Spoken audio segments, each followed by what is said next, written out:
제목을 한번 같이 읽겠습니다. 시작. 기업 물을 자 중에 하나. 기업 물을 자 중에 하나라는 제목으로 잠시 말씀을 나누기를 원합니다.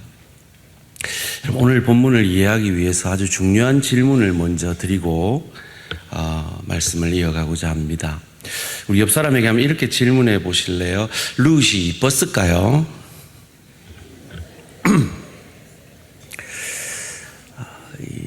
룻이 이뻤을까? 이건 사실은 오늘 본문을 이해하는데 아주 중요한 포인트입니다. 이쁘다는 게 사람의 기준에 따라 다 다를 수가 있겠지만 룻이 이뻤는지 안 이뻤는지가 왜 중요할까요? 사랑하는 성도님들, 교회는 목사 혼자 세워가는 것이 아닙니다. 교회를 세워가기 위해서는 참 많은 사역자들, 헌신자들이 오늘도 구석구석에서 주의 교회를 섬기고 있습니다. 우리 구역장님들의 헌신이 있고요. 우리 교사들의 눈물의 기도가 있습니다. 우리 찬양대의 아름다운 찬양이 있고, 또 차량 봉사로, 주차 봉사로, 또 방송실에서는 또 긴장 가운데 오늘 이 예배를 섬기고 있습니다.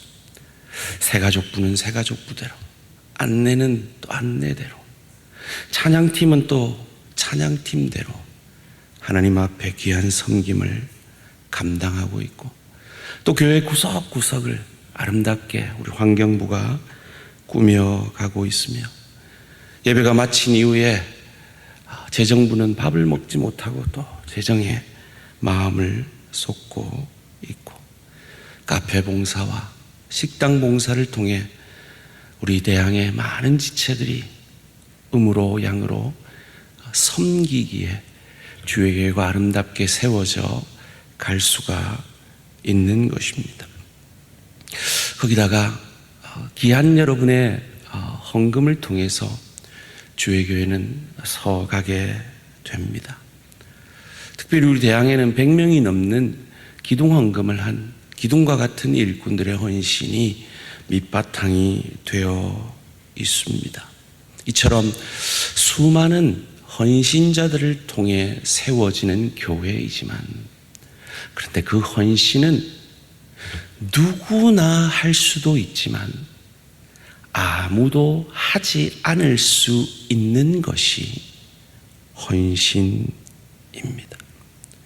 왜냐하면 그 헌신과 사역을 할 수 있는 여러 사람 중에 한 사람이 바로 나이기 때문입니다.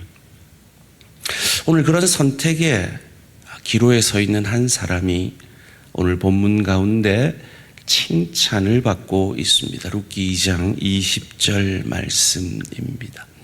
나오미가 자기 며느리에게 이르되 그가 여호와로부터 복받기를 원하노라. 그가 살아있는 자와 죽은 자에게 은혜 베풀기를 그치지 아니하도다 하고, 나오미가 또 그에게 이르되 그 사람은 우리와 가까우니 우리 기업을 물을 자 중에 하나이니라 하니라. 잠시 띄워 주시고요. 나오미는 오늘 그의 며느리 룻에게 은혜를 베푼 보아스에게 축복을 선포합니다. 그가 복받기를 원합니다라고 선포합니다. 왜요?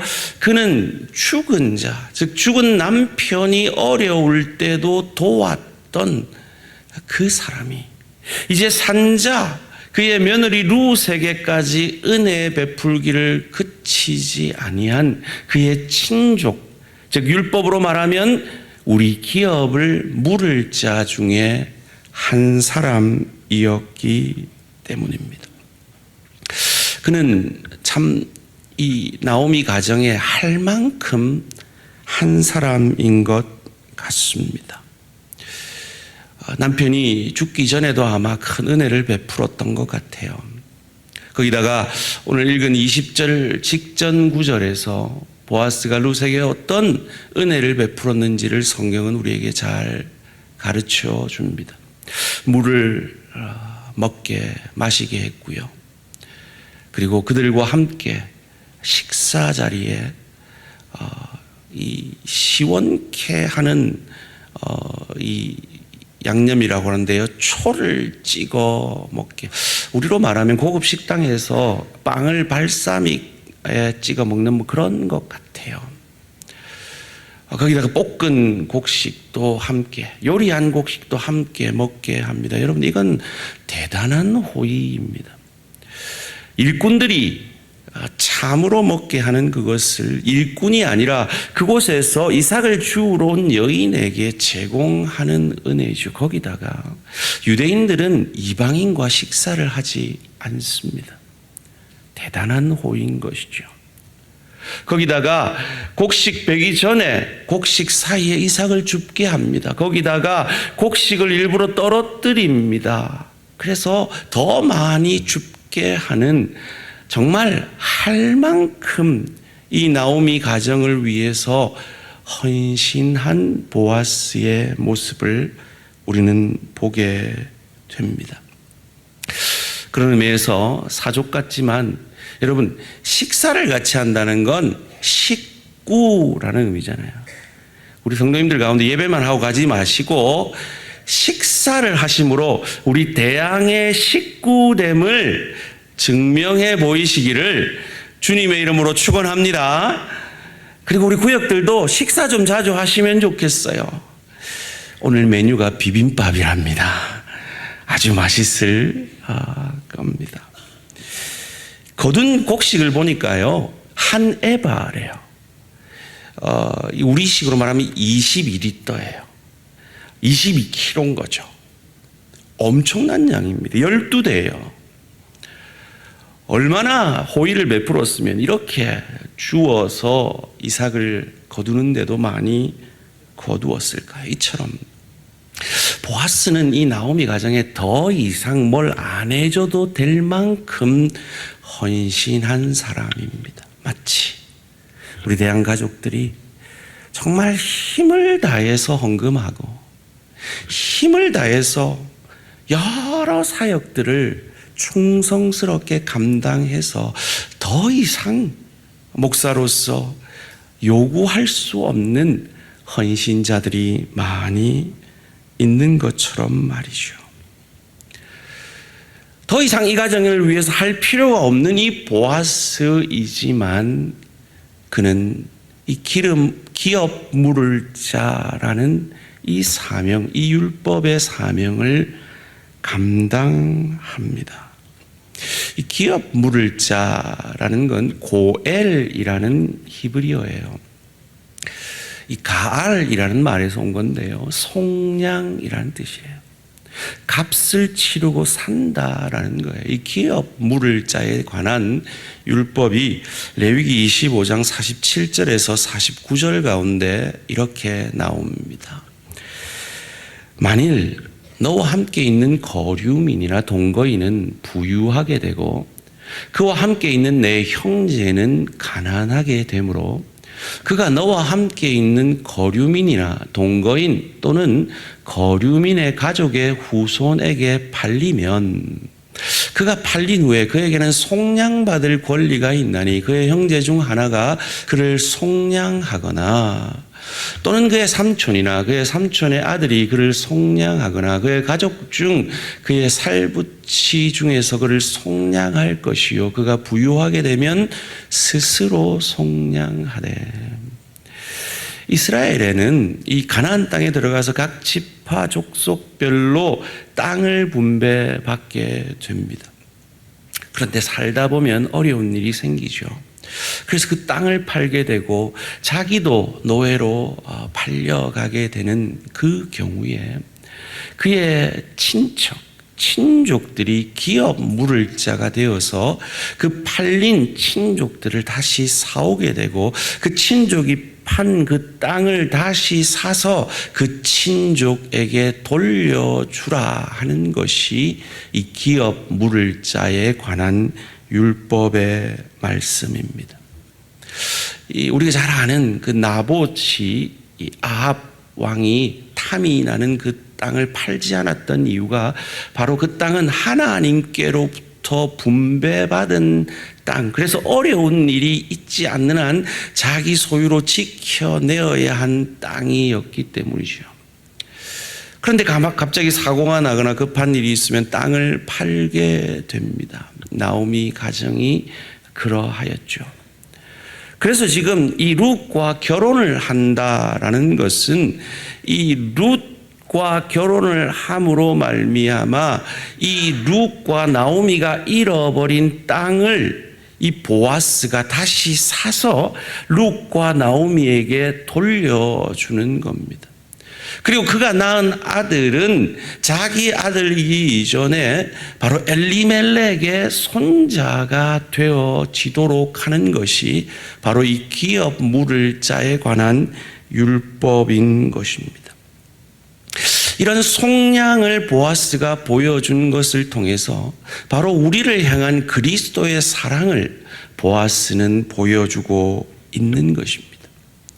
자기를 버려서 모든 것을, 잃어버린 모든 것을 회복하게 하는 그 사랑과 은혜 말이죠. 그런데 보아스는 굳이 이 기업 물을 자의 사명을 감당하지 않아도 되었습니다. 왜냐하면 그는 그 중에 한 사람이었기 때문입니다. 기업 물을 자 중에 하나였기 때문입니다. 이는 마치 굳이 하나님이, 우리 예수님이 우리를 하늘 보좌를 버리고 이 땅에 오셔서 우리를 위해 죽으시고 부활하심으로 굳이 우리를 구원하지 않으셔도 되었던 것과 같은 것이죠.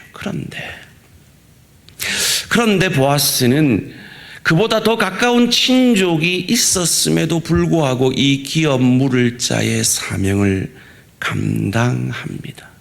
손해보는 이 은혜의 사명을 감당합니다. 왜였을까요? 도대체 그의 마음은 어떠했기에 이 놀라운 은혜를 보여내는 것일까요?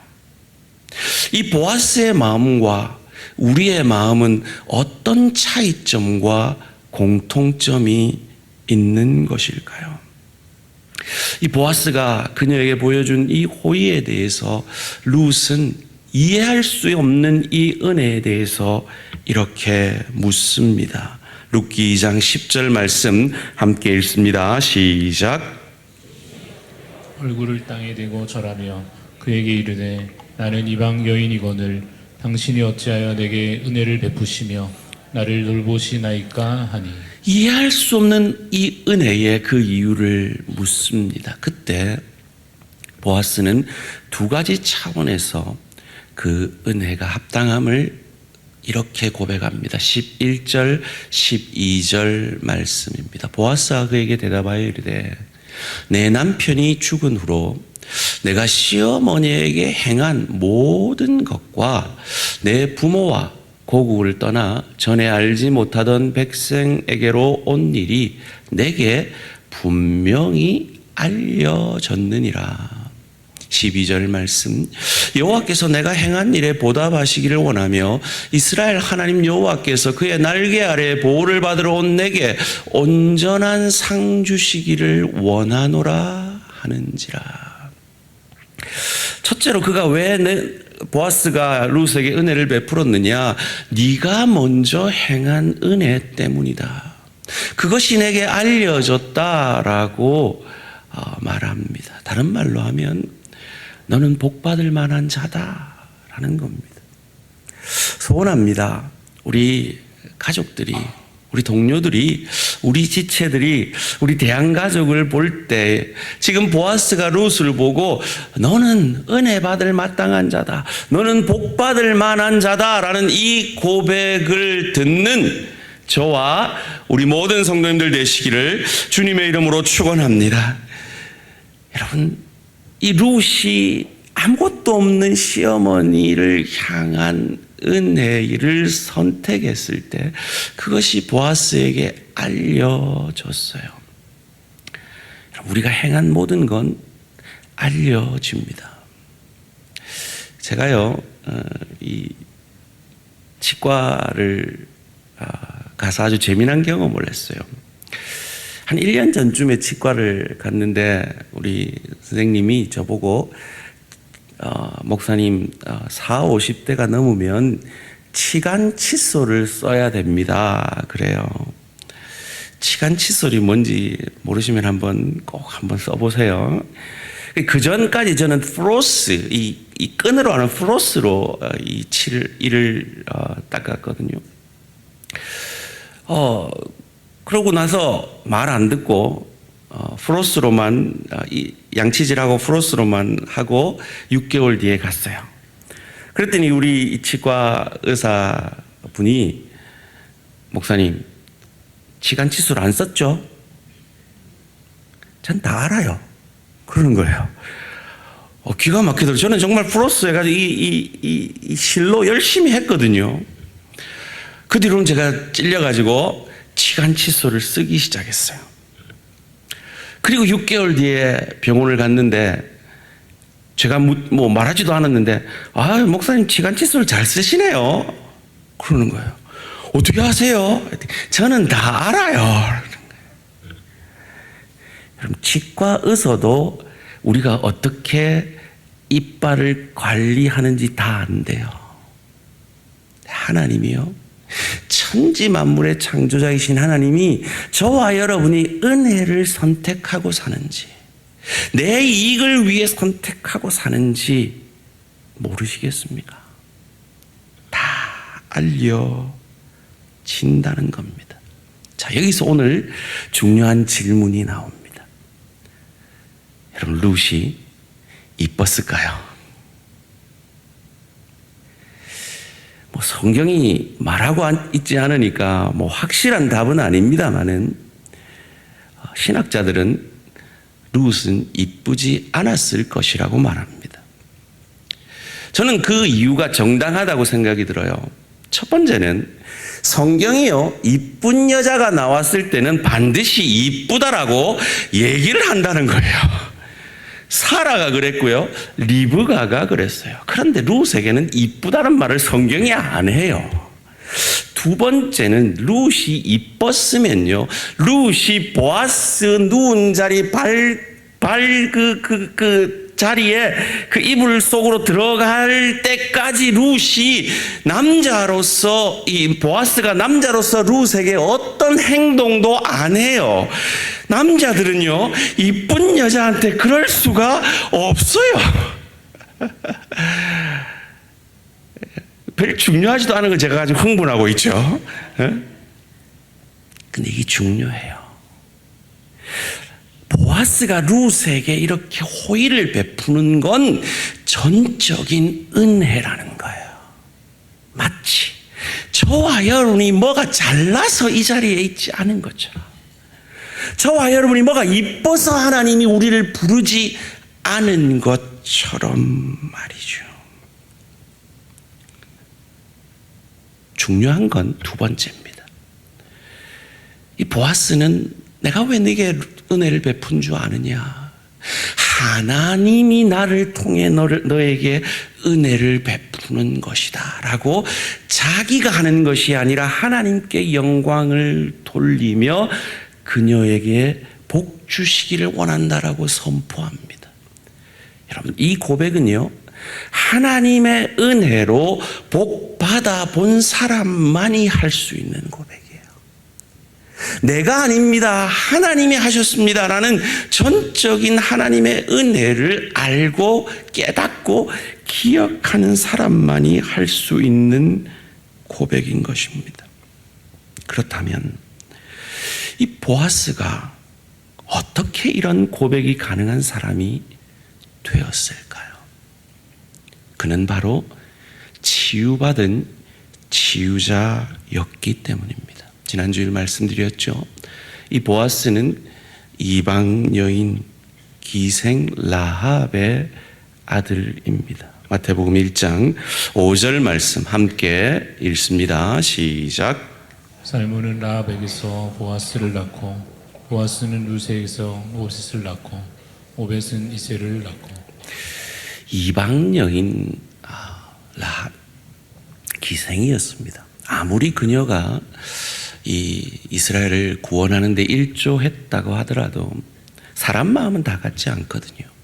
그녀를 인정하는 사람도 있었겠지만, 아유, 저 기생이 하나 정보 하나 알려줬다고, 숨겨줬다고, 그러면서 그녀를 보수적인 이 유대인들의 태도로 대했을 것은 자명한 일입니다. 그 아들로 살아낸다는 건 결코 쉬운 일이 아니었을 겁니다. 많은 상처를 받았겠죠. 마치 우리 성도님들이 가정을 섬기며 일터를 섬기며 주의 교회를 섬기며 많은 상처를 받을 수 있는 것처럼 말이죠. 그런데 보아스는 그 상처를 상처에 머물게 하지 않았습니다. 그 상처가 그의 마음에 쓴뿌리를 내리도록 하지 않았다는 말입니다.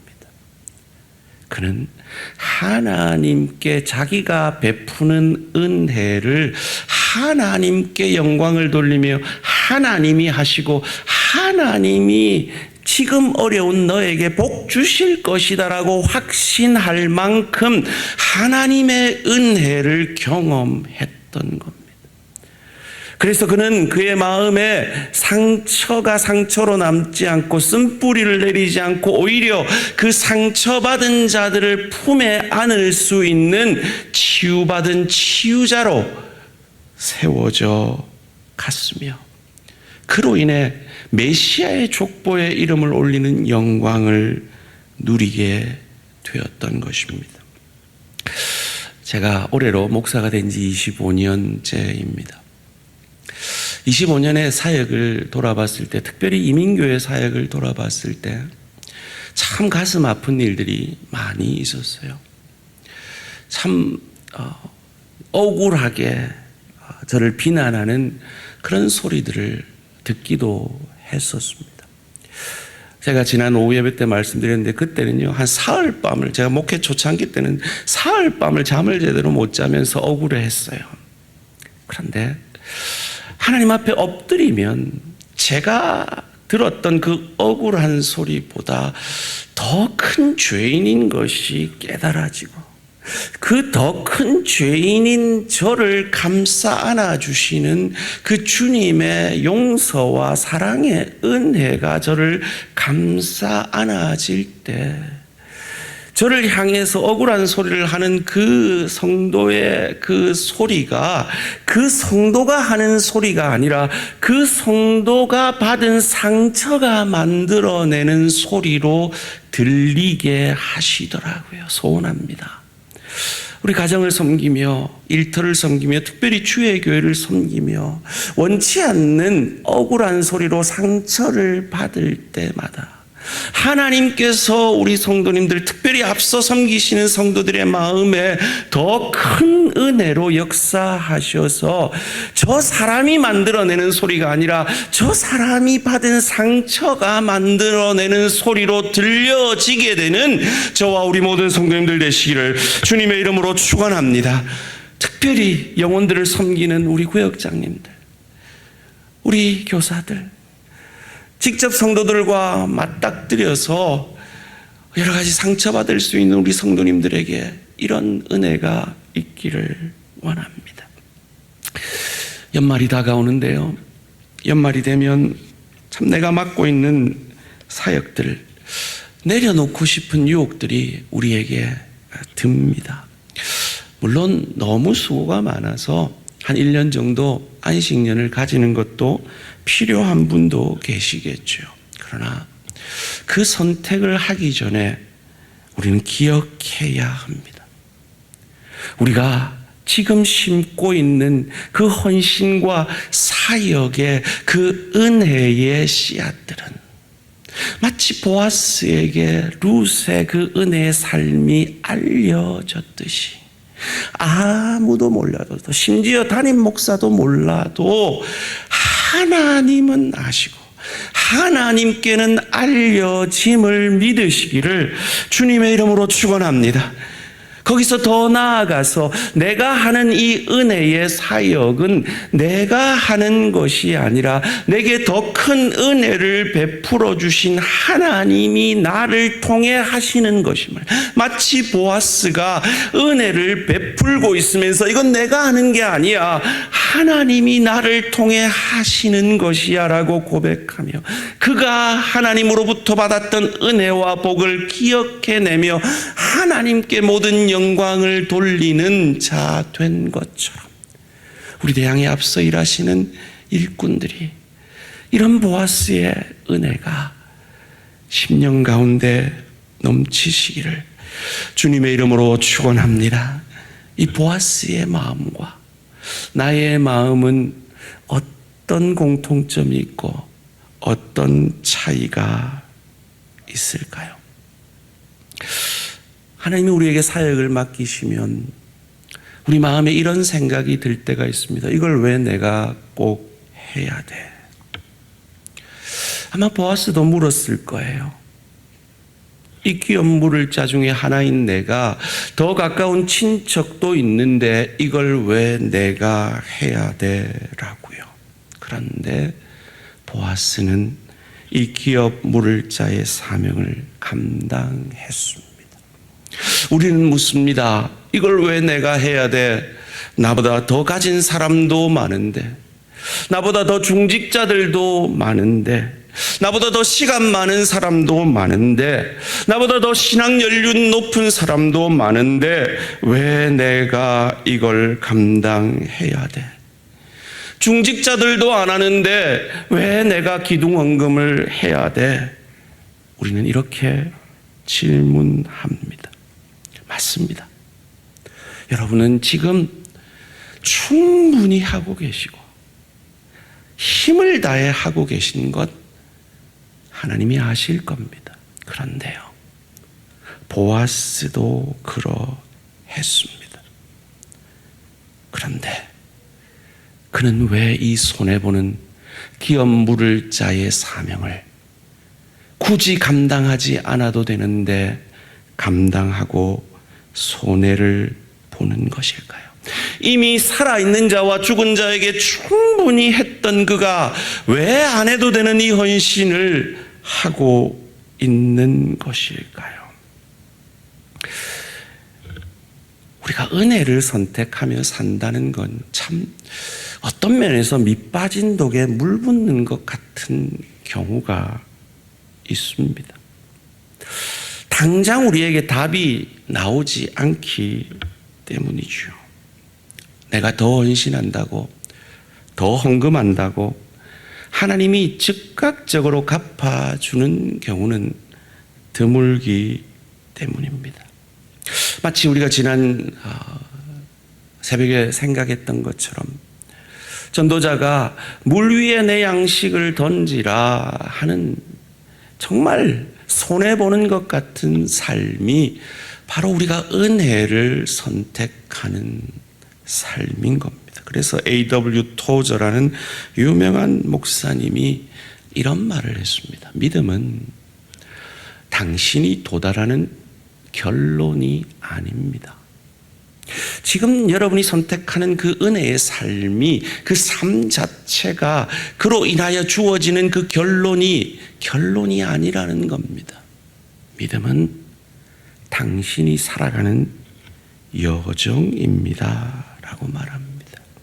그래요, 지금 보아스가 당장 기업 물을 자의 사명을 맡으면 그는 그의 재산의 손해를 보게 됩니다. 그런데 보아스는 아는 거죠.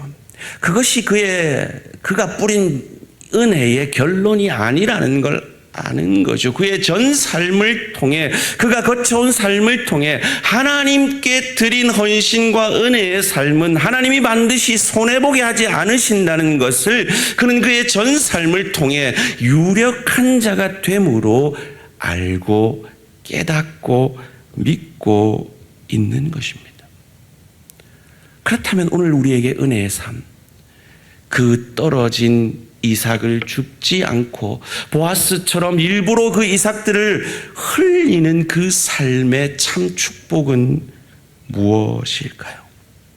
그것은 바로 우리가 흘린 그 이삭을 주음으로 살아내는 자들이 우리를 향하여 선포하는 축복의 말씀인 것입니다. 그것을 오늘 본문 20절이 말합니다. 함께 한 목소리로 뜻을 생각하시면서 읽습니다. 시작.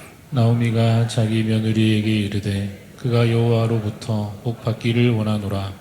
그가 살아있는 자와 죽은 자에게 은혜 베풀기를 그치지 아니하도다 하고, 나오미가 또 그에게 이르되 그 사람은 우리와 가까우니 우리 기업을 물을 자 중에 하나이니라 하니라. 지금 나오미가 이 보아스를 축복하며 선포합니다. 소원합니다. 이 고백을 여러분의 가정에서, 여러분의 일터에서, 주의 교회에서 여러분을 아는 모든 사람이 여러분을 향해 선포하는 축복의 말씀이 되어지기를 주님의 이름으로 축원합니다. 그러려면 우리는 내가 하지 않아도 되는 기업 물을 자 중에 하나의 사명을, 헌신을 감당해야 하는 것입니다. 왜 이것이 복일까요? 이것을 통해 우리는 하나님의 우리를 향한 마음을 드러내기 때문입니다. 우리의 맏형이신 예수님이 바로 이 고엘, 우리의 기업 물을 자 되셨기 때문입니다. 우리 예수님이 우리의 죄값을 하나도 남김없이 다 치루어 주시고 죄의 노예가 되었던 우리를 속량해 주시고 값주고 사셨습니다. 그 값은 그의 죽음이었습니다. 그 죄 없는 고귀한 보혈이었습니다. 사흘 만에 부활하심으로 그 예수를 믿는 우리에게 부활의 소망을, 천국의 소망을 허락하신 분이 바로 나를 향하여 기업 물을 자 되어주신, 고엘 되어주신 우리 예수 그리스도의 은혜이기에, 그 고엘이 우리 안에 계시기에 우리도 가정에서, 일터에서, 주의 교회에서 그 기업 물을 자 중에 하나이지만 그 손해보는 은혜의 삶을 선택하며 살아야 하는 것입니다. 우리 개인뿐만 아닙니다. 우리 대한교회도 마찬가지입니다. 저는 우리 대한교회가 이 연산동에, 이 연제구에 기업 물을 자로서의 사명을 감당하기를 원합니다. 여러분도 느끼시겠지만 우리 교회는 하나님 참 은혜 주셔서 매년 사역의 폭이 넓어졌습니다. 여러분의 헌신으로 참 많은 사역들을 감당할 수가 있었습니다. 그런데 갑작스런 이 고금리로 인해서 지난주 당회를 했는데 이제 2달 남긴 이 시점에서 우리 장로님이, 재정 장로님이 이러시는 거예요. 목사님, 저희가 예산보다 5%가 부족합니다. 긴축 재정을 해야겠습니다. 이러시는 거예요. 뭐 긴축 재정할 수도 있죠. 그런데 저희가 지금 긴축 재정을 해버리면 내년에 하게 될 사역이 위축이 되어지는 게 문제입니다.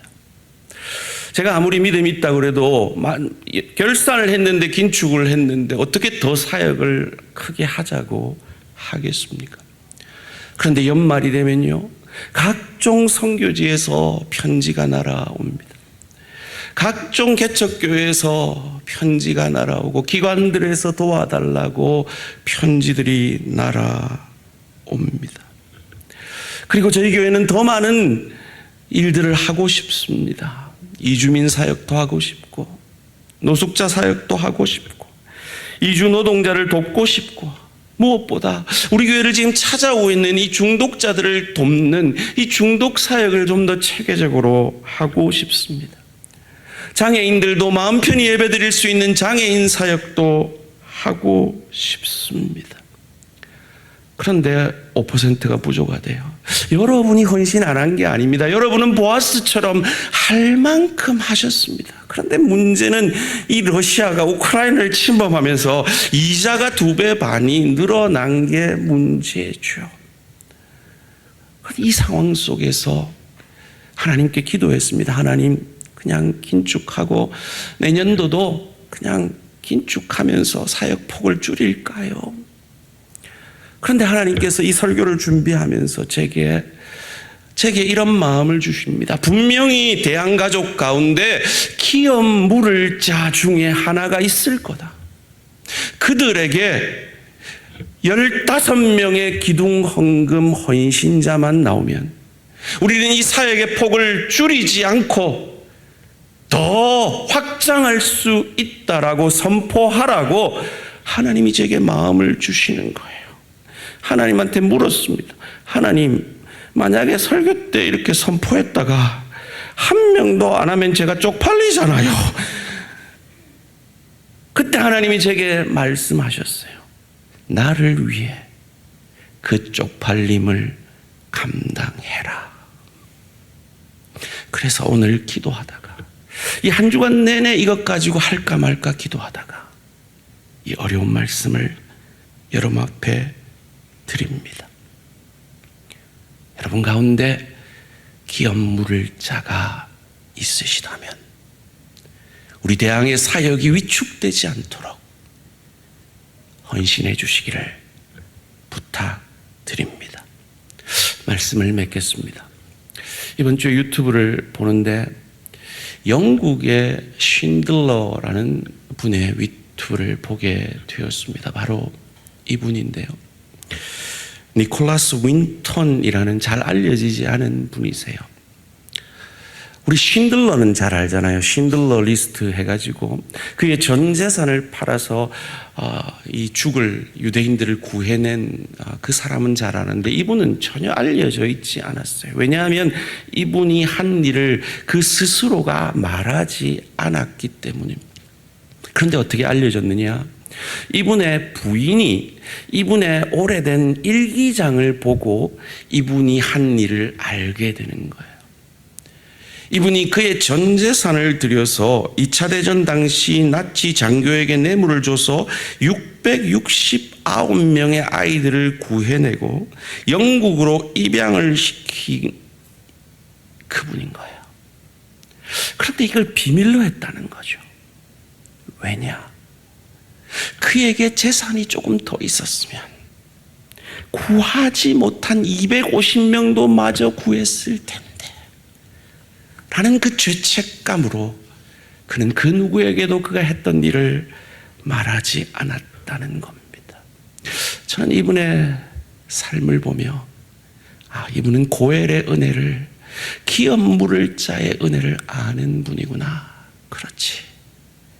우리가 이 고엘의 은혜, 나를 향한 이 속량의 은혜를 기억하고 한다면 우리가 아무리 힘을 다해 헌신했고 힘을 다해 여러 가지 사역을 감당했을지라도 나는 다 했어, 이만하면 됐어 라고 말할 수 있는 그 순간에 내가 조금 더 헌신하지 못해서 안타까워하는 그 마음이 바로 고엘의 은혜를 아는, 기업 물을 자의 은혜를 아는 자의 마음이 아닐까 하는 생각 때문이었습니다.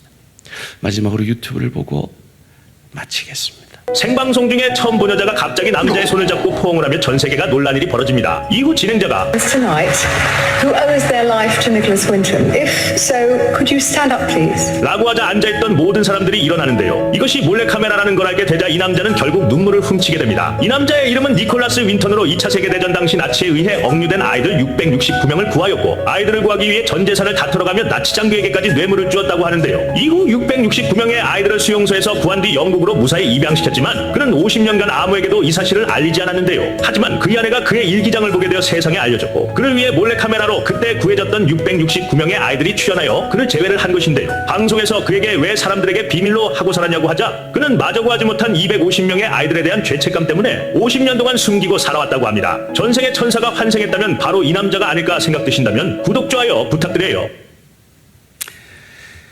바로 우리가 고엘, 기업 물을 자이신 예수에게 생명을 비친 자들입니다. 이 시간 기도하겠습니다. 기도하실 때 하나님, 가정에서, 일터에서, 주회교회에서 이 고엘의 은혜를 기억하며 기업 물을 자로 살게 하시옵소서. 주님, 우리 대항의 사역이 더욱 흥왕하여지기를 원합니다. 우리 대항에 15명의 기업 물을 자를 주님 세워 주셔서 그 기둥들을 통해 이 사역들이 더욱 흥왕하게 하여 주시옵소서. 결단의 기도 드리시겠습니다.